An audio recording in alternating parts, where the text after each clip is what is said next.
Hello बच्चों, आइए दिए गए प्रश्न को समझते हैं।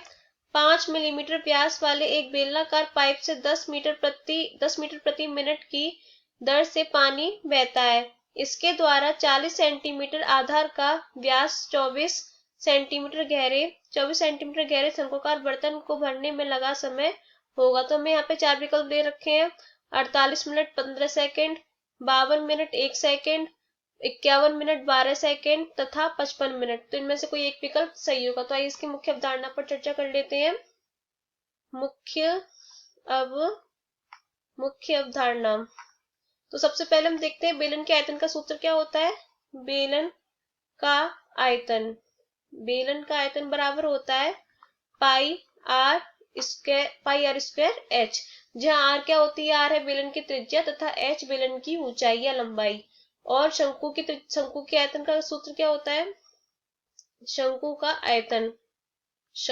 आयतन बराबर होता है 1/3 पाई आर स्क्वायर एच, जहां आर शंकु के आधार की त्रिज्या होती है तथा एच शंकु की ऊंचाई होती है। अब देखते हैं प्रश्न में हमें क्या दे रखा है।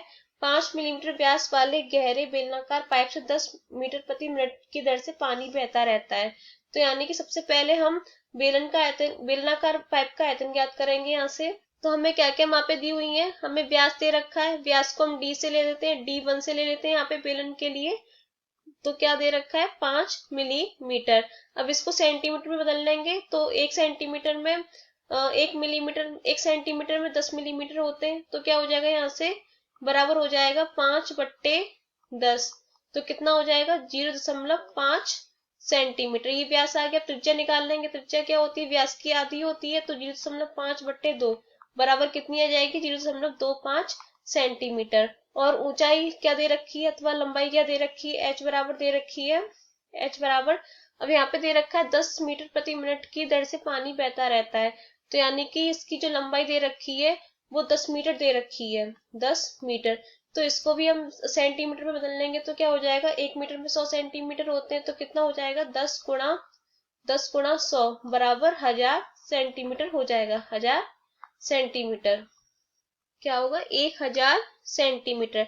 तो हम यहाँ से लिख सकते हैं 1 मिनट एक मिनट में 1 मिनट में बेलनाकार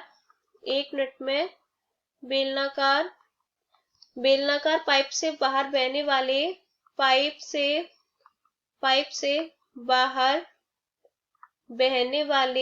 पानी का आयतन कितना हो जाएगा। बहने वाले पानी का आयतन बराबर हो जाएगा, सूत्र हमने ऊपर क्या पढ़ा था, पाई आर स्क्वायर एच। तो यहाँ पे लगा देंगे पाई R1 स्क्वायर H1, क्योंकि हमने इसकी जो त्रिज्या ली है वो R1 से प्रदर्शित की है और ऊंचाई हमने H1 से प्रदर्शित करी है।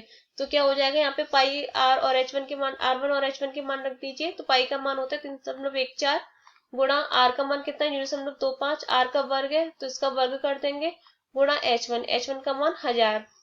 तो इन तीनों को गुणा कर दीजिए, कितना आ जाएगा 196.25 सेंटीमीटर का घन। ये बेलनाकार पाइप से निकलने वाले पानी का आयतन आ गया। और अब हमें प्रश्न में आगे क्या दे रखा है। प्रश्न में दे रखा है इसके द्वारा 40 सेंटीमीटर आधार का व्यास तथा 24 सेंटीमीटर गहरे शंक्वाकार बर्तन को भरने में लगा समय होगा। तो इसके लिए सबसे पहले हम शंक्वाकार बर्तन का आयतन ज्ञात करेंगे। यहाँ से लिख सकते हैं शंक्वाकार बर्तन का आयतन। तो क्या हो जाएगा, हमें सबसे पहले क्या क्या मापे दे रखी है इसके लिए। हमें इसके लिए व्यास दे रखा है, व्यास कितना दे रखा है 40 सेंटीमीटर, तो ऊंचाई दे रखी है 24 सेंटीमीटर। तो यहाँ से हम लिख सकते हैं D2 हमें दे रखा है 40 सेंटीमीटर। तो यहाँ से त्रिज्या कितनी हो जाएगी, त्रिज्या व्यास की आधी होती है तो R2 बराबर लिख लेंगे 40/2 बराबर 20 सेंटीमीटर। ऊंचाई दे रखी है H2 बराबर दे रखी है 24 सेंटीमीटर। तो शंक्वाकार बर्तन का आयतन का सूत्र लगा देते हैं 1/3 पाई आर स्क्वायर एच। यहाँ R2 और H2 लेंगे तो क्या हो जाएगा, मान रख दीजिए सभी के।